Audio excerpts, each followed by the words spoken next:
What if the biggest problem in your life isn't other people? What if it's the silent war you're fighting against yourself every single day? A few years ago, someone close to me sat across from me at a quiet cafe. Successful, respected, stable career. From the outside, his life looked completely fine. But he leaned in and said something I'll never forget. I don't respect myself. He wasn't being dramatic. He was exhausted, afraid in meetings, shrinking in conversations, constantly canceling himself before anyone else could. And what I told him that day changed the way he saw himself, and the way the world responded to him. If you've ever felt small, if you've ever doubted your own voice, stay with me. Because this might not be about confidence. It might be about something much deeper. Let me tell you what happened that day. A few years ago, a nephew came to visit me. He was in his early 40s. On paper, his life looked stable. Good job, good reputation, no obvious crisis. But something in his eyes told a different story. We sat down at a quiet cafe. He kept rubbing his hands together like his body was trying to calm itself down. Then he said, "I don't know what's wrong with me, but I'm exhausted." At first, he tried to laugh it off. He smiled a little, like he didn't want me to worry. But behind that smile, I could hear it in his voice. He wasn't okay. And when I asked, "What's been happening?" he finally said it. "I feel afraid all the time. I don't feel confident. And honestly, I think the biggest problem is that I don't even respect myself." That sentence hit me, because it wasn't just emotional.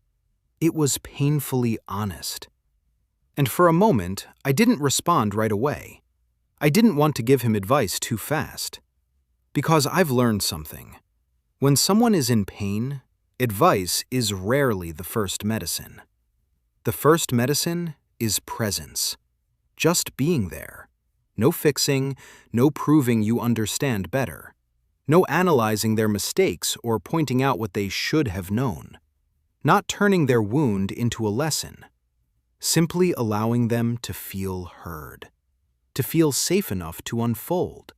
To know they are not alone inside what they are carrying. Only after they truly feel seen and understood does advice have a place. And even then, it is not about correcting them, but gently helping them see when they are ready to see for themselves. So I leaned back, looked at him, and said, "Tell me everything," slowly. As he started talking, the pattern became clear. His life looked fine from the outside. Decent job, stable relationships, good reputation. But inside he lived in constant tension. He told me about meetings at work. He told me how his chest would tighten when he walked into a room full of people. How his heart would race when he had to speak. How he would rehearse his sentences in his head again and again before saying anything. And then he said something that really stood out. He said, "It's not that people attack me. Most of the time they don't. But I still feel like I'm being watched, judged, evaluated." And I asked him, "So what do you do in those moments?" He answered, "I shrink. I try to disappear. I hold back. I become quiet, not because I have nothing to say, but because I'm afraid of saying the wrong thing." Then he paused and admitted something even deeper. "I don't trust my own thoughts. When I have an opinion, I doubt it immediately. When I want to speak, I cancel myself before anyone else can." And in that moment, I could see exactly what was happening. His suffering wasn't coming from other people.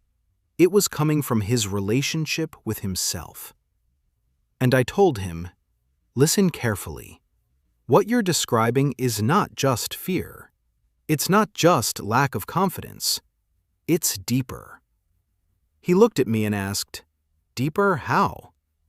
And I said, It's self-rejection. I explained it to him like this. Most people think fear is the enemy. And yes, fear is painful. But fear is not always the root. Fear is often a symptom of something deeper, a mind that doesn't feel safe inside itself. When someone rejects themselves internally, their whole life becomes a performance. They try to be correct, they try to be perfect, they try to avoid mistakes. Because deep down, they believe, if I fail, people will see I'm not worthy. And he nodded immediately, like I had just spoken out loud a thought he had never dared to confess. So I continued. There are usually 3 layers. First, fear. Second, insecurity. But the core, the bloodline, the source, is self-rejection. Not accepting yourself, not honoring your own worth, not respecting your own values. Then I asked him a question. I asked, when did you start treating yourself like you were small? That question went quiet between us. He stared at the table, his lips tightened slightly, like that question had touched a scar. And after a long pause, he said, I don't know. Maybe it's always been there.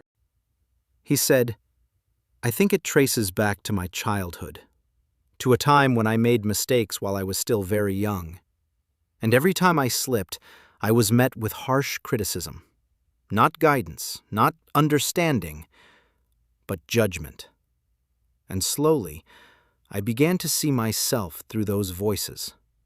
I started to feel useless, small, not enough. Then I said, okay, then today we don't fight it. Today, we look at it. At this point in the conversation, I wanted to give him something bigger than self-help talk, something more fundamental. So I shared with him one principle that keeps returning in Buddhist teaching. All things arise from the mind. And there's another line that expresses it beautifully. The mind gives birth to all phenomena. The environment shifts according to the mind. He had heard those lines before, but like many people, he thought they were poetic sayings, not practical reality. So I leaned forward and said, let's test it using your life. When you enter a meeting room and you feel small, do people suddenly become bigger? When you feel unworthy, does your boss suddenly become more intimidating? When you reject yourself, does every conversation become challenging? And I watched his expression change, because suddenly he wasn't thinking about Buddhism anymore. He was thinking about his actual experience. And he said quietly, yes, that's exactly what happens. I nodded. That's the point. It's not that the world is heavy. It's that your mind is carrying the world in a heavy way. Then I told him, the Buddha once taught in the Mahaparinirvana Sutra that all sentient beings possess Buddha nature. Not some beings, not special ones, not only spiritual people, all sentient beings. So why do we not awaken? Why do we still suffer? Because we are veiled by our afflictions, shrouded in attachment, driven by craving and aversion, bound by the deep-rooted habits of the conditioned mind. And I told my nephew, this is not about belief. It is about awakening to what has always been within you. The clarity you seek is already yours. The strength you long for is already present. The wisdom you search for has never left you. It is simply covered, veiled by layers that are not your true nature. He asked me, what layers? And I said, self-rejection and the illusion that you are small. There are many layers that obscure your mind, but for now, this is the most dominant one, the layer through which you are currently viewing yourself. Then I shared another moment from Zen tradition. When the sixth patriarch Huineng awakened, he said, "Who would have thought that the self-nature is originally pure? Who would have thought that the self-nature is originally without birth or death? Who would have thought that the self-nature is originally complete in itself? Who would have thought that the self-nature is originally without change? Who would have thought that the self-nature can produce the 10,000 dharmas?" And I told my nephew, "Your true nature is not broken. Your true nature is not lacking. Your true nature is not weak. It's just covered." At that point, he said something that made me smile. He said, "So, you're saying my problem isn't that I'm not enough. My problem is that I keep denying what's already here." I said, "Yes, exactly." That was the first moment I saw relief in his face. Not a full transformation yet, but a crack in the illusion. Then we went deeper. I asked him, "When you enter a meeting, what do you think your role is?" He said, "I don't know. I just feel like I'm there to survive." That answer was everything. So I explained, even though we know that our true nature is pure, complete, unborn, and undying, the mortal mind does not perceive this. The conditioned mind needs a role. It needs responsibility. It needs value. It needs a label to hold on to. If you do not consciously define it, it will define itself automatically, unconsciously. That is how this society functions, through labels, definitions, concepts, and viewpoints. So in ordinary life, if you want to feel more confident and grounded, you must understand the environment you are in. Who is there? What do they need? What is my responsibility here? What is my role, and how does it relate to others? Clarity about context creates stability, and stability gives rise to confidence. If you don't know your role, you become unstable. You overthink. You try to read minds. You try to guess expectations. And when you do that, you lose your center. You stop being natural. You stop being present. So I told him, if you don't define your role, your mind will create a fake one. And usually, it creates a role that makes you suffer.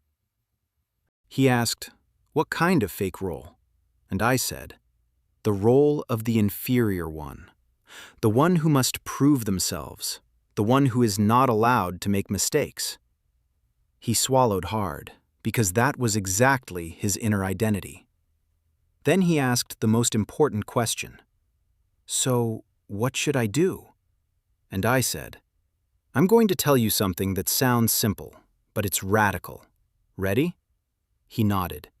I said, "Accept everything about yourself. Not just the good, not just the confident version, not just the successful version. Accept the nervous version. Accept the shaky voice. Accept the imperfect sentence. Accept the fear. Accept the awkwardness. Accept the human being." And he stared at me like he wasn't sure. So I clarified. This is not giving up. This is not settling. This is returning to truth. Because the true nature of the mind is already complete. It doesn't need you to be perfect. It needs you to stop rejecting it. I watched his eyes soften, and he said slowly, "I think I've been at war with myself." I said, "Yes, and you've been losing energy every day because of that war." Then I taught him one word, a word that carries deep meaning: awareness. To observe, to contemplate, to see clearly, not only in meditation, but in daily life. I told him, You don't solve this by thinking. You solve this by seeing. So I gave him a simple practice. Whenever he enters a meeting, whenever fear rises, whenever his mind starts to shrink, he should pause and ask, what am I believing right now? What image of myself is appearing right now? Am I respecting myself in this moment or rejecting myself? Then he should return to one statement. I accept myself completely in this moment. Not as theory, as practice, moment by moment, breath by breath. Months later, we met again, and I could see the difference before he even spoke. His posture was different. His eyes were calmer. His voice was steadier. He sat down and said, "You know what's strange? People treat me differently now." I smiled. I already knew. And I asked, "How?" He said, "They listen to me more. They don't interrupt as much. They respect my ideas. Even my boss, he suddenly started asking for my opinion." Then he paused and said, "But I don't think they changed. I think I changed, because I stopped seeing myself as small." That was it. That was the entire transformation. He didn't become a different person. He returned to himself. He accepted himself fully, whatever arose within him. And when the inner mirror became clear, the outer world reflected it. I told him, this is what people misunderstand about awakening. They think it's supernatural, but often it's simple. It's the moment you stop lying to yourself, the moment you stop rejecting yourself, the moment you recognize, I am not broken, I am not lacking, I am not small. That voice in my head is not the truth. It's just conditioning. And he said softly, I feel more peaceful, even when life is still difficult. That sentence was the real proof. Because peace doesn't require the world to be perfect. Peace requires the mind to stop fighting itself. That's why the Zen masters point to the true nature of the mind, not as an abstract concept, but as the foundation of freedom. Before we left that day, he thanked me. But honestly, I told him, you did the real work. You had the courage to look at yourself. And now I want to speak to anyone listening to this. If you are struggling with fear, with insecurity, with feeling like you don't belong, I want you to remember, your true nature is already complete. But it may be covered by self-rejection, by old beliefs, by the illusion that you are small. So stop abandoning yourself. Respect your mind. Respect your presence. Respect your voice. And practice mindful observation every day. Because the mind creates the world. And when the mind becomes clear, the world becomes lighter. Until one day, it disappears. Thank you for listening.